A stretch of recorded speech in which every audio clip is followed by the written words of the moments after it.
السلام علیکم ورحمۃ اللہ وبرکاتہ۔ رب اشرح لی صدری ویسر لی امری واحلل عقدۃ من لسانی یفقہوا قولی۔ اللہم فقہنا فی الدین، اللہم اہدنا وسددنا۔ سبحان اللہ وبحمدہ عدد خلقہ ورضا نفسہ وزنۃ عرشہ ومداد کلماتہ۔ اللہم صلی وسلم علی نبی الأمی وعلی آل محمد۔ آج ہم انشاءاللہ تعالیٰ پڑھیں گے سورۃ البقرہ کی آیت نمبر 137 سے آنورڈ انشاءاللہ تعالیٰ۔ اعوذ باللہ من الشیطان الرجیم، بسم اللہ الرحمن الرحیم۔ فَإِنْ آمَنُوا بِمِثْلِ مَا آمَنْتُمْ بِهِ فَقَدِ اهْتَدَوْا وَإِنْ تَوَلَّوْا فَإِنَّمَا هُمْ فِي شِقَاقٍ فَسَيَكْفِيكَهُمُ اللَّهُ وَهُوَ السَّمِيعُ الْعَلِيمُ۔ صِبْغَةَ اللَّهِ وَمَنْ أَحْسَنُ مِنَ اللَّهِ صِبْغَةً وَنَحْنُ لَهُ عَابِدُونَ۔ لفظی ترجمہ دیکھیں۔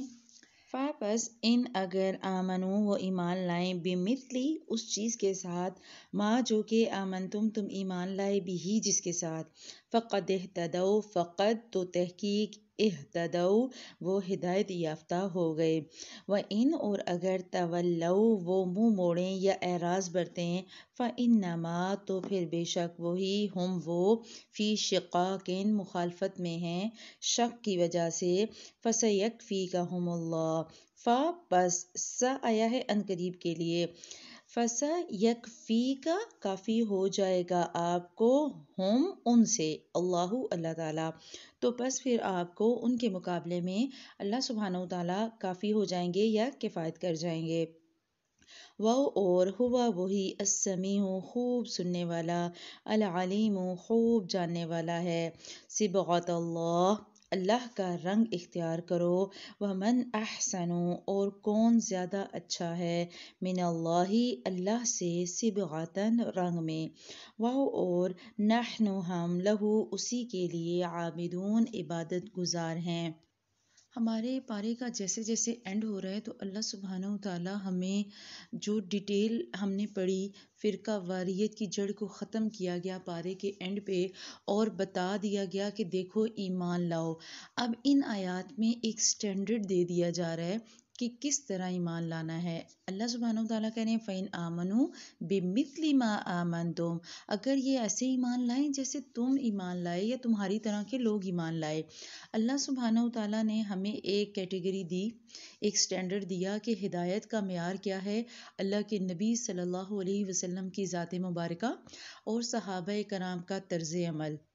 ہمارا ایمان صحابہ کرام کے ایمان کی طرح ہو، ما آمنتم بھی، ایسے جیسے وہ ایمان لائیں، ایسا ایمان مطلوب ہے اللہ کو۔ اور اگر ہم صحابہ کی زندگیاں اور ان کی جو ہے وہ سیرت پڑھیں تو ہمیں اندازہ ہوگا کہ انہوں نے تو اپنا سب کچھ قربان کر دیا۔ ہم سیرت کے لیکچرز میں یہ چیزیں پڑھ چکے کہ باپ بیٹے کے خلاف آ گیا اور بیٹا باپ کے خلاف، بھائیوں نے بھائیوں کے خلاف تلواریں اٹھائیں، شوہر نے بیوی کو چھوڑا اور بیوی نے شوہر کو چھوڑا، صرف خدا کی ذات اور اللہ کے نبی صلی اللہ علیہ وسلم کی اطاعت کے لیے۔ آج ہمارے لیے ایک اللہ سبحانہ وتعالیٰ کی نافرمانیوں سے بھرپور شادی اس لیے نہیں چھوڑی جاتی کہ ناراض ہو جائے گا خاندان، برادری کیا کہے گی، خاندان کیا کہے گا، اچھا اب ہم نہیں جائیں گے تو ناراض ہو جائیں گے، اچھا لوگ چلے جائیں گے۔ جبکہ صحابہ کرام کا طرز عمل کیا تھا، اللہ سبحانہ وتعالیٰ نے ہمیں وہ معیار دیا کہ ایسے ایمان لاؤ جیسے یہ لوگ ایمان لائے۔ اور اگر ہمیں ایک راستے کا پتہ ہے، اللہ کے نبی صلی اللہ علیہ وسلم کا راستہ، تو ہم نے اس راستے کی اور اسی شریعت کی پیروی کرنی ہے۔ یہاں اللہ سبحانہ وتعالیٰ کہہ رہے ہیں فَإِنْ آمِنُوا بِمِثْلِ مَا آمَنْتُمْ بِهِ، اگر تم اسی طرح، یہ یہود و نصارہ اسی طرح ایمان لے آئیں، اے مسلمانوں اگر وہ بھی تمہاری طرح ایمان لے آئیں تو پھر وہ جو ہے وہ ہدایت پا جائیں گے۔ انہیں ہدایت تب ملے گی جب وہ تمہاری طرح ایمان لائیں گے، فقد اہتدوا تب وہ ہدایت پر ہوں گے، وَإِن تَوَلَّوْا اور اگر وہ پیٹھ پھیریں، منہ موڑ لیں، فَإِنَّمَا هُمْ فِي شِقَاقٍ پھر تو وہ ضد پر ہیں، یعنی کہ انہیں پتہ ہے کہ کہ حقیقت کیا ہے، لیکن ضد اور ہٹ دھرمی کی وجہ سے دشمنی اور مخالفت پر وہ اڑے ہوئے ہیں۔ وجہ کیا ہے؟ صرف اندر کا نفاق، ضد اور ہٹ دھرمی کہ ہم سے منصبہ کیوں لے لیا گیا، ہم سے منصب لے کر مومنین کو کیوں دیا جا رہا ہے اور امت مسلمہ کو کیوں دیا جا رہا ہے۔ اللہ سبحانہ وتعالیٰ تسلی دے رہے ہیں اپنے پیارے حبیب صلی اللہ علیہ وسلم کو، فَسَيَكْفِيكَهُمُ اللَّهُ، تو اللہ سبحانہ وتعالیٰ ان کے خلاف آپ صلی اللہ علیہ وسلم کے لیے ان کے مقابلے میں اللہ ہی کافی ہو جائے گا۔ آپ صلی اللہ علیہ وسلم کو نہ فکر کرنے کی ضرورت ہے، نہ پریشان ہونے کی ضرورت ہے، نہ ان عربوں سے مرعوب ہونے کی ضرورت ہے، نہ ان مخالفتوں اور دھمکیوں کا کوئی اثر لینے کی ضرورت ہے۔ کیوں؟ کیونکہ آپ کا حمایتی اور مددگار ان سب کے مقابلے میں کافی ہے۔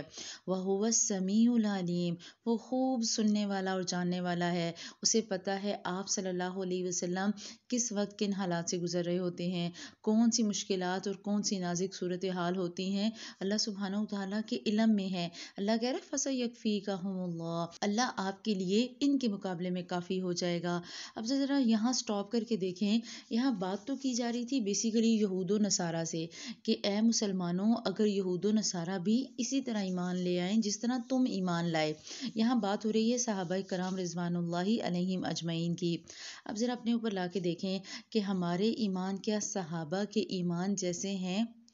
کیا ہمارے ایمانوں کا معیار، ہمارا طرز عمل، ہماری معاشرتی اور معاشی صورتحال اور ان میں ہمارے کام، کیا وہ ویسے ہیں جیسے صحابہ کرام رضوان اللہ علیہم اجمعین کے تھے؟ کیا ہم آج جو اپنی زندگیاں گزار رہے ہیں وہ اس اسلامی طرز عمل پر گزار رہے ہیں جیسی صحابہ کرام نے گزاری؟ کیونکہ اللہ نے تو ہدایت کا معیار دیا ہے کہ اگر گزاریں گے تمہاری طرح فقط اهْتَدَوْا، تب وہ ہدایت پر ہوں گے، وَإِن تَوَلَّوْا، اور اگر وہ منہ پھیر لیں گے۔ اور ہم نے آج کتنے ایسے کاموں سے منہ پھیرا ہوا ہے جو حقیقتاً اسلام کا شعار ہیں۔ ہمارے ہاں کتنی ایسی چیزیں ہیں جو دین کا حصہ نہیں اور ہم نے دین بنائی ہوئی ہیں، اور کتنی ایسی چیزیں ہیں جو دین میں لازم و ملزوم ہیں اور ہم نے ان سے نظریں چڑائی ہوئی ہیں۔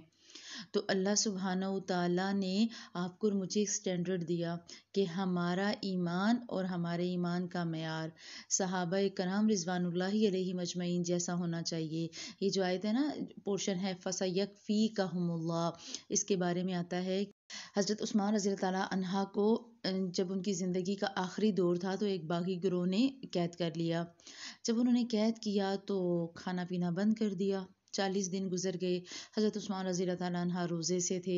اب گھر کے باہر محاصرہ ہے تو بیوی سے پوچھا گھر میں کھانے کے لیے ہے؟ بیوی کہنے لگی میں دیکھتی ہوں۔ اتنے میں حضرت عثمان کو اونگ آ گئی۔ انہوں نے خواب میں دیکھا کہ اللہ کے نبی صلی اللہ علیہ وسلم فرما رہے ہیں عثمان آج کا روزہ تم ہمارے ساتھ افطار کرو گے۔ جیسے ہی شور ہوا اور آنکھ کھلی تو دیکھا کہ باغی دروازہ توڑ کر اندر آ گئے اور آپ پر حملہ کر دیا۔ جب بیوی انہیں بچانے کے لیے آئیں تو بیوی کی انگلیاں شہید ہو گئیں۔ حضرت عثمان اپنی شہادت کے وقت یہی آیت پڑھ رہے تھے فَسَيَكْفِيكَهُمُ اللَّهُ، اور اس آیت کو آج بھی اس جو قرآن پاک کا وہ نسخہ تھا جس میں سے وہ یہ دیکھ کے آیت پڑھ رہے تھے وہ آج بھی ٹرکی میں محفوظ ہے، اور اس پر حضرت عثمان رضی اللہ تعالیٰ عنہ کے خون کے چھینٹے جہاں پڑے وہ بھی محفوظ ہیں۔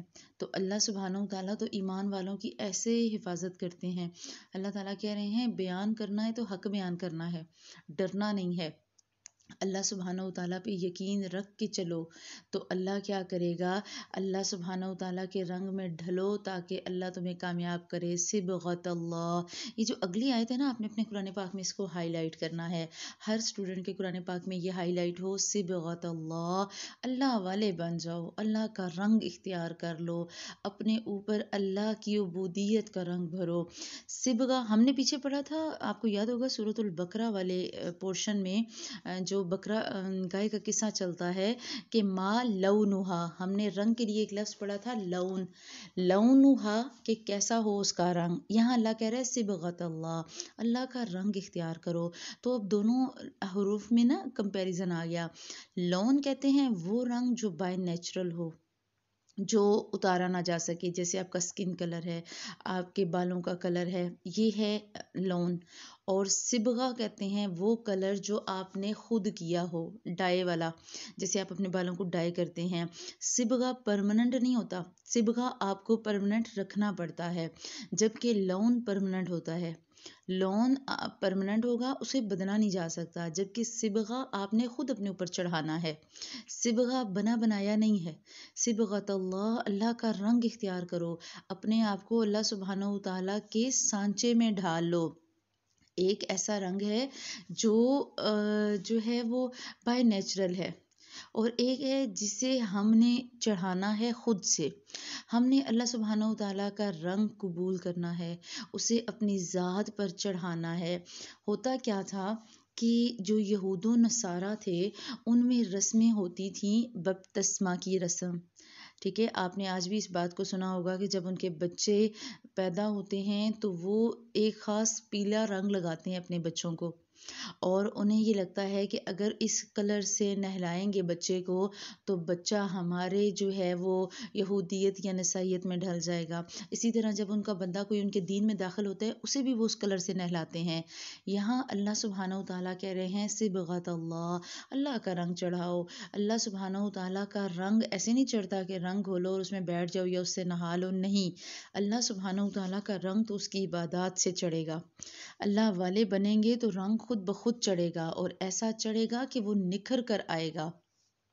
اللہ سبحانہ و تعالیٰ تو تمہیں اپنی عبادت کے رنگ میں دیکھنا چاہتا ہے۔ یہ باقی رنگ تو اتر جائیں گے، لیکن تم نے ہر چیز سے آزاد ہونا ہے۔ اب ذرا یہاں روک کے سوچیں، ہمارے ہاں کیا ہے؟ کیا ہم نے رنگوں کو مخصوص نہیں کیا ہوا؟ کیا ہمارے معاشرے میں کچھ لوگ کالے رنگ کو کعبۃ اللہ کے غلاف کی وجہ سے مقدم سمجھ کر اس کو عبادت میں شمار نہیں کرتے کہ وہ پہننا مناسب ہے یا بہتر ہے؟ کچھ لوگ ایسے ہیں جو روزہ رسول کی وجہ سے گرین کلر کو زیادہ جو ہے وہ اہمیت دیتے ہیں۔ اللہ سبحانہ و تعالیٰ کہہ رہے ہیں صبغۃ اللہ، اللہ کا رنگ اختیار کرو۔ ومن احسن من اللہ صبغہ، اور اللہ کے رنگ سے اچھا کس کا رنگ ہوگا؟ آپ ہر کلر سے اپنے آپ کو آزاد کریں، ٹھیک ہے۔ ہم نے جو کرنا ہے، فوقیت کس چیز کو دینی ہے؟ اللہ سبحانہ و تعالیٰ کو، اس کی عبادت کو، اور اس کے بتائے ہوئے طریقے کو، تب ہم پر اللہ کا رنگ چڑھے گا۔ اب ایک اور چیز بھی اہم، کہ دنیا میں تقریباً 7-8 بلین لوگ ہیں۔ اب ان میں پتہ کیسے چلے کہ مسلمان کون سے ہیں؟ کوئی کالا ہے، کوئی گورا ہے، کوئی جو ہے وہ گندمی ہے، کسی کی آنکھیں خوبصورت ہیں، تو ہمیں کیسے پتہ چلے گا؟ ہمیں کسی کا گھر دیکھ کے کیسے پتہ چلے گا؟ ہم کسی فنکشن میں جائیں گے تو ہمیں کیسے پتہ چلے گا کہ یہ مسلمان فنکشن ہے، یہ جو ہے وہ نان مسلمز کا ہے؟ اور اس کو کیسے سمجھیں گے کہ اگر ہم شاپنگ کے لیے جاتے ہیں اور ہمیں کوئی بندہ دیتا ہے سبزی یا فروٹ یا کپڑا یا کوئی بھی آئٹم، آپ کہتے ہیں کہ ہمیں تازی سبزی چاہیے، اور ہم تازی سبزی دیکھتے ہیں، اور جب سبزی والا سبزی ڈال رہا ہوتا ہے تو ہم کیا کہتے ہیں؟ ہم خود ڈالیں گے، کیونکہ ہمیں پتہ ہوتا ہے کہ سبزی والے نے فریش سبزی نہیں ڈالنی۔ وہ بیچ میں اپنا وہ آئٹم بھی نکالے گا جو اس نے سیو کر کے رکھا ہوتا ہے اپنے کسٹمرز کے لیے، جنہیں انہوں نے بے وقوف بنانا ہوتا ہے۔ تو جب آپ کوئی چیز لینے جاتے ہیں یا پرچیز کرنے جاتے ہیں، فرض کریں ہم نے آلو لینے تھے اور آپ نے آلو کی جگہ آلو لینے، اور آپ دکاندار سے کہتے ہیں آلو دیں، اور وہ آپ کو پیاز ڈال دیتا ہے اور کہتا ہے یہ آلو ہی ہے، ہم نہیں مانیں گے، کیونکہ ہمیں پتہ ہے کہ آلو کون سا ہے اور پیاز کون سا ہے۔ تو یہاں پر مثال دینے کا مقصد یہ کہ صبغۃ اللہ کیسے پتہ لگے گا، ہمیں اللہ کے رنگ کا کیسے پتہ لگے گا، ہم اپنے آپ کو معاشرے میں کیسے ریپریزنٹ کریں گے، ہم کیسے رہیں گے کہ ہم لگے کہ اللہ والے ہیں، ہم پر اللہ کا رنگ چڑھا ہوا ہے، کیسے لگے گا؟ ہمارے تو کھانے پینے بھی یہودیوں والے، اور ہمارے تو لائف سٹائلز بھی مغربی، اور ہم نے تو کھانا بھی کھڑے ہو کے ہی کھانا اور بائیں ہاتھ سے ہی کھانا، اور ہمارے تو فنکشنز بھی یہودیوں اور ہندوؤں کے رسم و رواج سے بھرے ہوئے، اور ہمارے جو طرز عمل ہیں وہ سارے کے سارے ایسے ہیں، ہمارے چہروں پر نقاب نہیں، ہمارے چہروں پر داڑیاں نہیں، ہمارے فنکشنز میں فحاشی اور بے حیائی اسی لیول پر ہے جیسی ہندوؤں میں ہے، یا جیسی جو ہے وہ باقی مغربی کلچر میں ہے۔ ہمارے ہاں آج وہی سب کچھ ہو رہا ہے، تو پھر ہم کیسے اپنے آپ کو مسلمان ریپریزنٹ کر رہے ہیں؟ ہم نے یہ دیکھنا کہ کیا ہم پر اللہ کا رنگ چڑھا ہوا ہے؟ کیا کبھی ایسا ہوا کہ ایک فنکشن میں نماز کا ٹائم ہوا اور میں نے اس بات کی پرواہ کیے بغیر کہ کوئی دیکھے یا نہ دیکھے یا کسی کو فرق پڑے یا نہ پڑے میں کہیں سائڈ میں جا کر اپنی نماز ادا کروں، کیا ہم اللہ کا رنگ جو چڑھانا ہے وہ واقعی میں چڑھا رہے ہیں؟ کیا ہمارے حلیے، ہمارے لباس، ہمارے اخلاق سے پتہ لگتا ہے کہ آپ اور میں مسلمان ہیں؟ یہاں پر آ کر آپ نے فل سٹاپ ڈال دینا ہے۔ ہمیں کیسے پتہ لگے گا دوسروں کو کہ ہم مسلمان ہیں؟ ہمارا ہوتا ہے نا، ہر چیز کا ایک اسپیشل کوڈ ہوتا ہے، اسکین کوڈ، اسکین کرتے ہی پتہ چل جاتا ہے یہ چیز یہ ہے۔ آپ کسی بڑے مال میں جائیں اور آپ نے وہاں سے شاپنگ کی تو وہ اسکین کر کے کوڈ اور آپ کو پرائز بتا دیتے ہیں۔ کیا آپ اور میں ایز اے مسلم، ہمارا اسکین کوڈ ہمارے اسلام کی دی ہوئی شریعت نہیں ہے؟ اور کیا ہمارا جو معاشرہ ہے اس میں ہمیں کسی کو دیکھ کے اندازہ لگایا جا سکتا ہے؟ جس شخص کے حلیے میں، جس کے لباس میں، جس کی عادات اور اطوار میں مسلمانوں جیسا کچھ بھی نہیں، جن کے اخلاق میں بری حرکتیں شامل ہوں، تو کیا ہم انہیں مسلمان سمجھیں گے؟ کیا ہمارے چہروں پر پھر صبغۃ اللہ نظر آئے گا؟ کیا اسلام کا کوئی جو ہے وہ نظر آئے گا ہمیں سمبل کسی انسان کو؟ نارملی آپ معاشرے میں چل کے دیکھیں، آپ رینڈملی ایک چوک میں جا کر کھڑے ہو جائیں اور یا پھر آپ کسی اپنی فیملی فنکشن میں جائیں تو وہاں پر اس آیت کو یاد کیجئے گا کہ اگر ہم مسلمان ہیں تو ہمارے اوپر کون سا رنگ چڑھا ہوا ہے۔ ہم قرآن بھی پڑھتے ہیں، ہم جو ہے وہ ساری عبادات بھی کرتے ہیں، لیکن گھسی پٹی اگر ہم قرآن کو سمجھ کے پڑھیں، قرآن کو غور کر کے پڑھیں، قرآن کے رنگ کو سمجھیں اور اسے اپنے اندر ڈھالیں، آہستہ آہستہ دوسرا رنگ اتر جائے گا، آہستہ آہستہ ہم پہ نیا رنگ چلے گا۔ ایسا رنگ آپ نے کبھی نوٹ کیا ہوگا، مدرسے میں پڑھے ہوئے بچے کا اور اسکول میں پڑھے ہوئے بچے کے طرز عمل میں فرق ہوتا ہے۔ بعض دفعہ ایسا ہوتا ہے کہ جیسا ماحول ہوتا ہے بچے ویسی ہی حرکتیں کرتے ہیں، تو آپ نے اور میں نے قدرتی فطری طور پر اپنی فطرت کی طرف واپس جانا ہے۔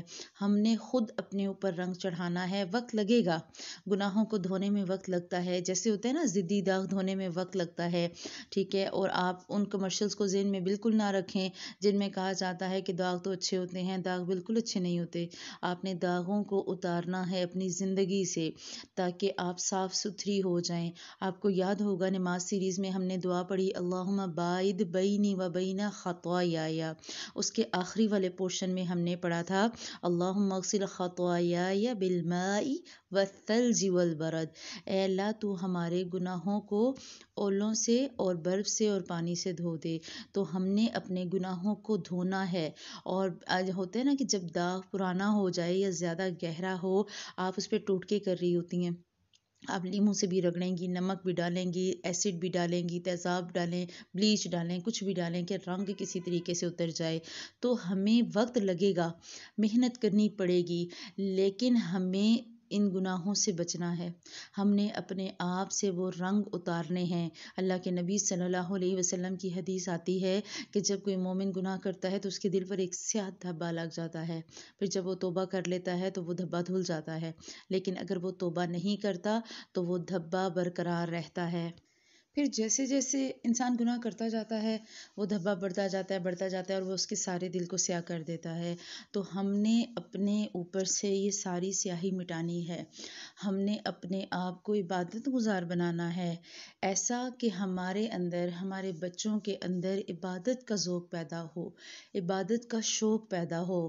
یہ غازی یہ تیرے پراسرار بندے جنہیں تو نے بخشا ہے ذوق خدائی، ہمیں ایسا بننا ہے کہ ہمارے دلوں میں اللہ کی محبت ہو، ہم جہاں پر بھی جائیں ہمارا رنگ اتنا پکا ہو کہ وہ کسی بھی ماحول میں نہ اترے، ہمارے اندر اتنا تقویٰ ہو کہ ہم جہاں پر بھی جائیں ہم اپنے اسلام کو ریپریزنٹ کریں، ہم اپنے اللہ کا پیغام لے کر جائیں، ہم ایسے بن جائیں کہ کوئی ہمیں دیکھے تو خود سمجھ جائے کہ ہاں واقعی میں یہ ایمان والا ہے۔ اور آیت کا لاسٹ پورشن وَنَحْنُ لَهُ عَابِدُونَ، اور ہم تو صرف اسی کی بندگی کرنے والے لوگ ہیں۔ ہمیں ایسا بننا ہے کہ ہم لگے ہر کنڈیشن میں اپنے اللہ کو یاد کرنے والے ہیں، حالات جو بھی ہوں، واقعات جو بھی ہوں، آزمائشیں جو بھی ہوں، ہمیں عبادت گزار رہنا ہے اللہ سبحانہ و تعالیٰ کا۔ ہم انشاءاللہ تعالیٰ اس آیت کے جو لاسٹ پورشن ہے اسے کل والی جو لیکچر ہے اس پہ زیادہ ڈیٹیل میں بات کریں گے انشاءاللہ، کیونکہ کیونکہ جو اگلی آیت ہے اس میں آ رہا ہے وَنَحْنُ لَهُ مُخْلِصُونَ، تو ہم ڈیٹیل میں ڈسکس کریں گے جو 3 پورشن ہم نے دیکھے۔ تو اللہ سبحانہ و تعالیٰ ہمیں بتانا یہی چاہ رہے ہیں کہ ہم نے اللہ کے رنگ کو اپنانا ہے۔ آج کی ہماری اسائنمنٹ کیا ہے؟ آپ نے کیا کرنا ہے کہ آپ نے ایک تو اس آیت کے ساتھ مینشن کر لینا ہے کہ یہ حضرت عثمان غنی سے منسوب ہے، جو اس سے پہلے والی ہم نے آیت پڑھی، آیت نمبر 137، اور اس میں آپ نے لکھ لینا ہے کہ جب باغیوں نے انہیں قتل کیا تھا تو آپ کی جو زوجہ تھی نائلہ، انہوں نے آپ کو بچانے کی کوشش کی اور اس دوران ان کی انگلیاں بھی کٹ گئیں، اور جو حضرت عثمان غنی رضی اللہ تعالیٰ عنہ تھے ان کا خون اس نسخے پر گر گیا جہاں لکھا ہوا تھا فَسَيَكْفِيكَهُمُ اللَّهُ۔ یہ چیز نوٹ کرنی جو بہت امپورٹنٹ ہے، مس مت کیجیے گا۔ دوسرا، آپ نے صبغۃ اللہ کو ہائی لائٹ کرنا اور اپنی اسائنمنٹ میں لکھنا ہے کہ آپ کو کون سے کلر کی ضرورت ہے۔ ہوتا ہے نا کہ جب ہم سوٹ لیتے ہیں اور دوپٹہ لیتے ہیں تو بعض دفعہ ہمیں ڈائی کروانا پڑتا ہے، پھر ہم سلیکٹ کر رہے ہوتے ہیں کہ ہمیں سوٹ میں سے کون کون سا کلر کلیکٹ کر کے اس کو ڈائی کروانا ہے۔ تو آپ نوٹ کریے گا کہ آپ میں کے اندر کون سی ایسی کمی ہے، کون سا ایسی چیز ہے جس پہ آپ کو اللہ کا رنگ چڑھانے کی ضرورت ہے، کون سا ایسا کام ہے جس میں مجھے صبغت اللہ کی ضرورت ہے۔ ہم صبغت اللہ کریں گے، ہم اپنے آپ کو، اپنی اولادوں کو، اپنے معاشرے کو اللہ کے رنگ میں ڈھالیں گے تو تب ہی ہم عبادت گزار بن سکتے ہیں۔ اپنی اسائنمنٹ بہت اچھی سی تیار کر کے اپنے لیسن گروپ میں شیئر کریں، تو باقی انشاءاللہ تعالیٰ اس پہ ڈسکشن بھی ہوگی جب ہمارا پارا مکمل ہونے والا ہے۔ ایک لیکچر رہ گیا، اس کے بعد انشاءاللہ اس پہ ڈسکشن کریں گے۔ اللہ سبحانہ و تعالیٰ سے اس دعا کے ساتھ بات کو ختم کریں گے کہ اللہ سبحانہ و تعالیٰ ہمیں بھی صحابہ والے ایمان نصیب کرے، ہمیں بھی ویسا بنائے جیسا اللہ سبحانہ و تعالیٰ نے صحابہ کو ایمان دیے، اور اللہ سبحانہ و تعالیٰ اللہم ربنا جعلنا منہم، اللہم ربنا جعلنا منہم، اللہ سبحانہ و تعالیٰ ہمیں انہی جیسا بنائے، اور اللہ سبحانہ و تعالیٰ ہمیں انہی جیسے ایمان نصیب کرے۔ سبحانک اللہم و بحمدک، نشہد ان لا الہ الا انت، نستغفرک و نتوب الیک۔ السلام علیکم و رحمۃ اللہ وبرکاتہ۔